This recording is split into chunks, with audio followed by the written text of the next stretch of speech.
Assalamualaikum warahmatullahi wabarakatuh. Selamat pagi anak-anak. Semoga di pagi hari ini kita senantiasa sehat dan semangat dalam pembelajaran daring. Kemarin kalian sudah mempelajari tentang metode ilmiah, hakikat ilmu kimia. Di pagi hari ini kita akan belajar tentang keselamatan di laboratorium kimia. Untuk lebih jelasnya, perhatikan penjelasan melalui video berikut ini. Yuk kita mulai. Apa aja sih prinsip-prinsip keselamatan untuk kerja di laboratorium terutama kimia ya? Saya tuliskan di sini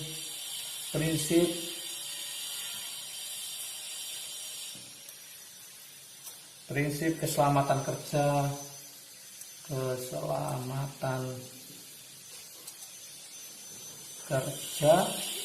di laboratorium. Ini harus dipahami supaya nanti selamat ya, aman dan selamat. Yang pertama itu adalah mengikuti petunjuk atau aturan. Jadi mengikuti petunjuk atau aturan-aturan yang berlaku, atau aturan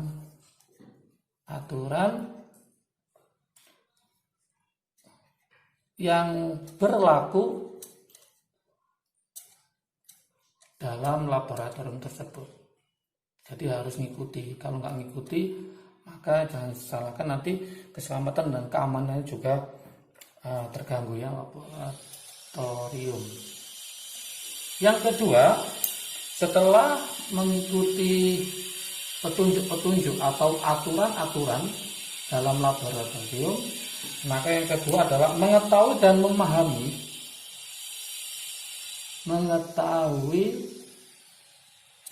memahami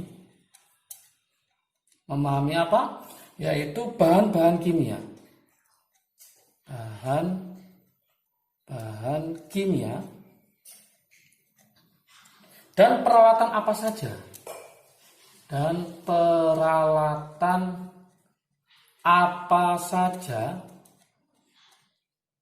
yang digunakan dalam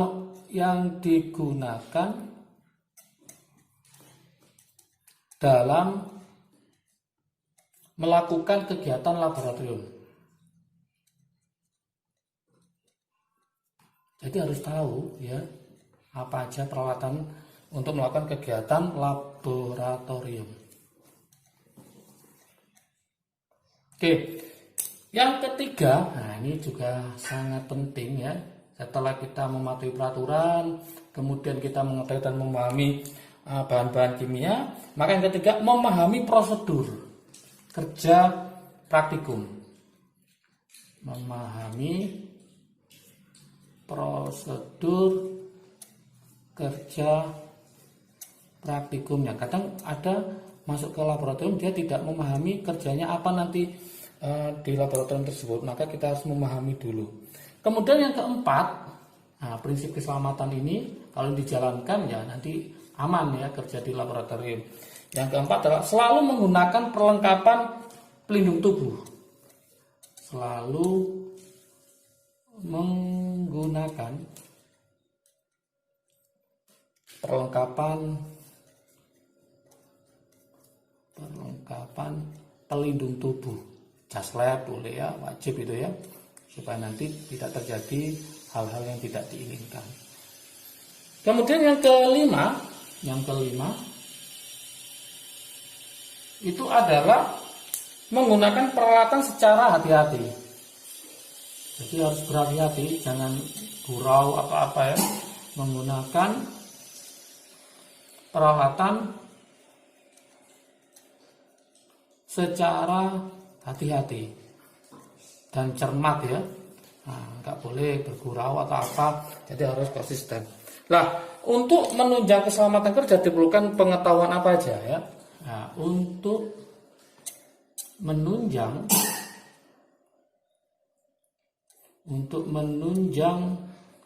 keselamatan kerja, maka apa aja yang diperlukan ya? Maka diperlukan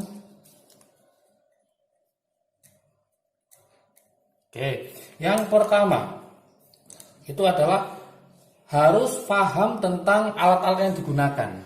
Jadi yang pertama ini harus mengetahui yaitu alat-alat yang digunakan dalam laboratorium. Alat-alat yang digunakan dalam laboratorium ya. Apa aja? Misalkan tabung reaksi. Nah, tabung reaksi ini harus tahu tabung reaksi itu yang mana ya, untuk apa. Nah, tabung reaksi itu biasanya untuk tempat mereaksikan zat. Nah, tempat mereaksikan zat. Kemudian gelas Erlenmeyer misalkan. Gelas Erlenmeyer. Ini harus tahu untuk apa. Ya, yaitu untuk tempat untuk mencampur zat ya. Tempat mencampur zat atau larutan. Kemudian ada lagi misalkan pipet ukur. Nah, ini harus tahu juga. Pipet ukur. Ini untuk apa? Lah, ini harus tahu. Kalau nggak tahu, nanti apa ya? Keselamatan kerja juga akan terganggu juga, yaitu alat ukur yang digunakan mengambil larutan. Di alat ukur untuk mengambil larutan.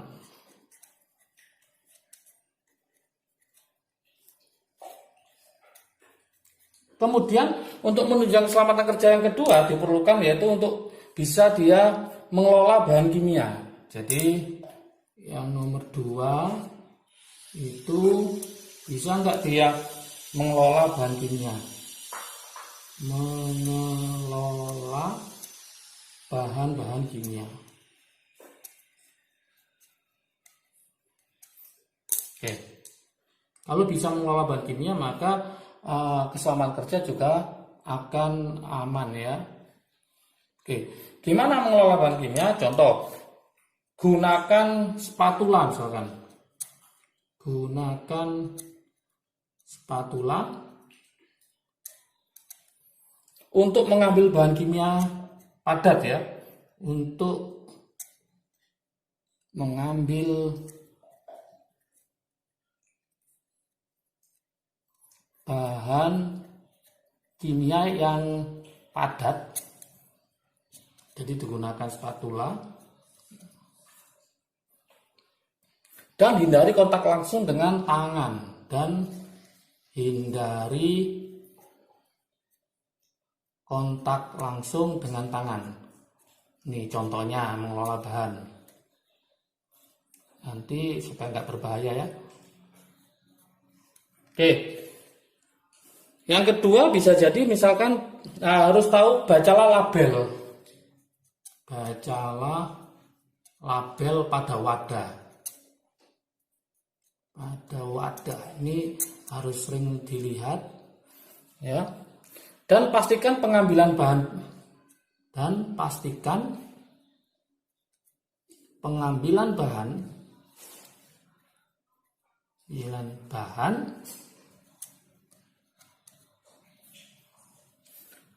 sesuai dengan kebutuhan bahan kimia ya, jelasnya itu sesuai dengan kebutuhan, tak usah berlebih ya.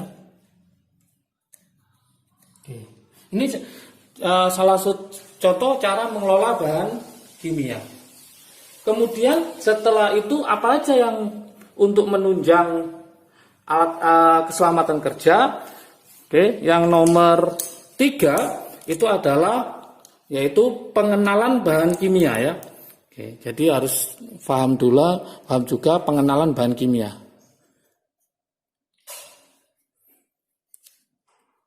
Pengenalan bahan kimia harus kenal yang mudah terbakar, yang beracun, mudah menguap. Ini harus paham juga. Kalau nggak kenal nanti gimana akan menjaga keselamatan kerjanya. Contoh ya.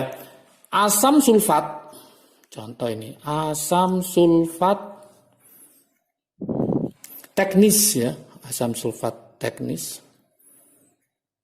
Masih ingat rumusnya yaitu H2SO4. Ini adalah zat cair yang tidak berwarna. Zat cair tidak berwarna. Kemudian apalagi sifatnya? Bersifat racun. Maka harus paham juga bahan-bahan kimianya. Kemudian sangat korosif terhadap kulit, ya, sangat korosif terhadap kulit. Jadi kalau kulitnya sensitif, wah ini bahaya ya.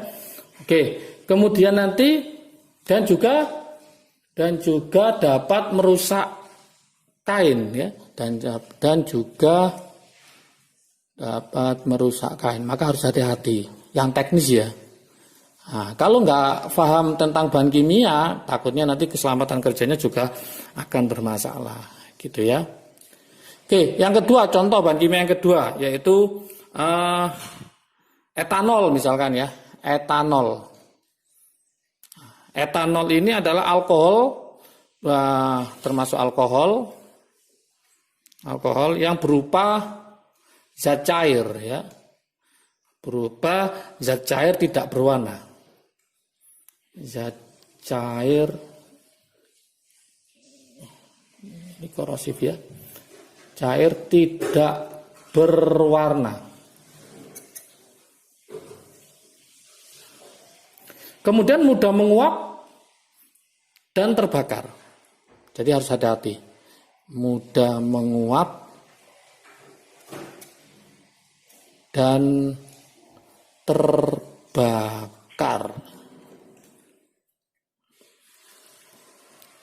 Contoh yang lain misalkan kloroform. Nah, ini juga hati-hati. Kloroform. Oke, kloroform ya. Ada kloroform, tadi ada etanol, ada asam sulfat teknis. Nah, ini contohnya. Kloroform ini zat cair yang tidak berwarna juga. Nah, zat cair tidak berwarna. Oke. Uapnya dapat mengganggu pernafasan. Uapnya dapat mengganggu pernafasan. Oke. Juga digunakan sebagai obat bius. Bisa digunakan untuk obat bius ya. Ini harus tahu karakteristiknya bahan-bahan kimia supaya nanti aman ya. Oke. Yang keempat yang harus dikuasai supaya kita terjaga keselamatan kerja kita itu adalah simbol-simbol bahan kimia yang berbahaya. Simbol-simbol bahan kimia yang berbahaya. Ini harus paham juga. Kadang-kadang ditaruh di wadahnya supaya kelihatan gambar-gambarnya itu dalam bentuk gambar. Biasanya ada gambar seperti ini ya, misalkan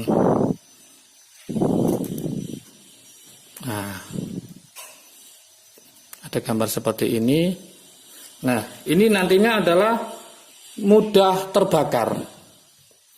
Ini mudah terbakar. Contohnya misalkan bensin ya. Contohnya bensin, kerosin, minyak tanah itu ya. Oke, kemudian alkohol juga. Nah, itu mudah terbakar. Kemudian nanti ada model kayak seperti ini ya. Ada model kayak seperti ini.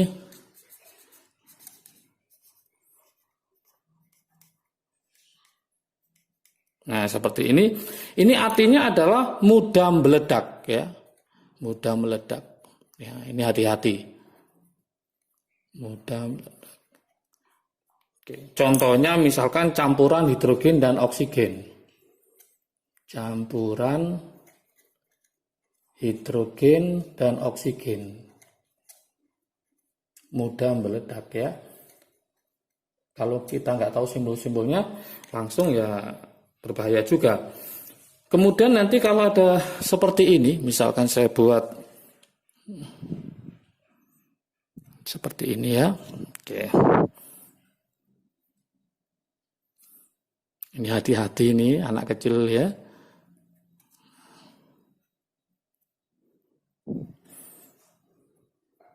Nah, seperti ini simbol apa? Yaitu mudah beracun. Jadi zat yang mudah beracun, hati-hati ya, beracun. Contohnya apa? Nah, ini yang dulu lagi ngetren ya, contohnya sianida ya. Sianida dikasih kopi zaman dulu ya, nggak boleh ya. Kemudian gas klorin, itu juga mudah beracun. Kemudian nanti kalau ada bentuk kayak seperti ini,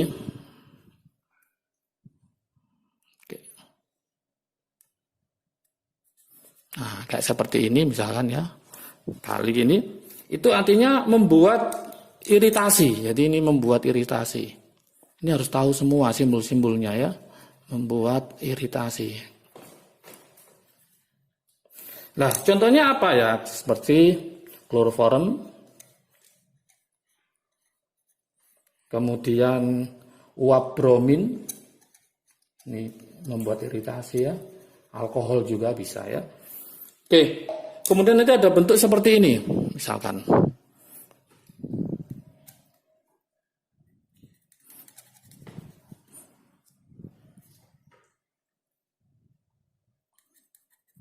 Terus seperti ini. Nah, ada gambar kayak gini, simbol kayak gini. Itu apa? Ini adalah racun radioaktif. Jadi hati-hati. Sinar radioaktif ya, racun radioaktif. Oke. Contohnya apa? Yaitu contohnya uranium ya. Uranium, kemudian plutonium yang ada gitu ya. Plutonium dan lain-lain. Nah, ini harus tahu semua supaya keselamatan dan keamanan kerja di laboratorium itu aman ya. Oke. Tugas kalian nanti cari informasi mengenai kecelakaan apa saja yang dapat terjadi di laboratorium, bagaimana pencegahan dan upaya pertolongannya jika terjadi kecelakaan ya. Jadi nanti silakan mencari informasi sebanyak-banyaknya mengenai kecelakaan apa saja yang dapat terjadi di laboratorium dan bagaimana upaya pencegahannya. Demikian tadi anak-anak materi tentang keselamatan di laboratorium kimia. Dilanjutkan minggu depan, kita masuki bab kedua. Terima kasih. Assalamualaikum warahmatullahi wabarakatuh.